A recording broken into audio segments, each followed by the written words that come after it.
Kwa taarifa yako, dunia hii hakuna anayemiliki, unayemjua anamiliki, ambaye hajalipa gharama. Ukiona wewe unataka kumiliki na hauko tayari kulipa gharama, sahau. Kila anayemiliki kuna gharama amelipa, kuna maumivu amelipa. Wengine wamelipa gharama, hawalali. Fuatilia watu wenye mafanikio, usiangalie yale mafanikio yao, nenda kachunguze nini wanafanya nyuma ya mafanikio yao.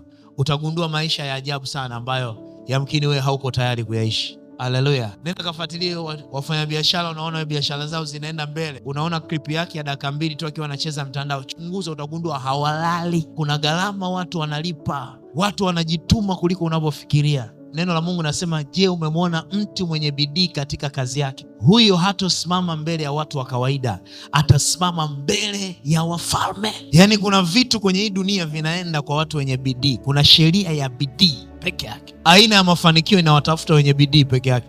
Haijalishi unaomba kiasi gani, lakini huna bidii, sahau. Kuna vitu unaamka asubuhi unatamani uvimiliki, lakini kama hauna bidii ndani yako, hivyo vitu vinakukwepa, vinamfuata mwenye bidii. Kuna promotion inawafuata wenye bidii peke yao. Naongea na wewe kwa sababu yamkini mwaka huu umetenda kwa ulegevu. Anasema, ewe binadamu, nenda kamwangalie chungu, nenda kamwangalie chungu, jifunze kwake, jipatie hekima. Ewe mtu mvivu, umemwona chungu? Unamjua chungu? Siafu. Wale jamaa wale wanajenga, Biblia inatufundisha tukawaangalie wao.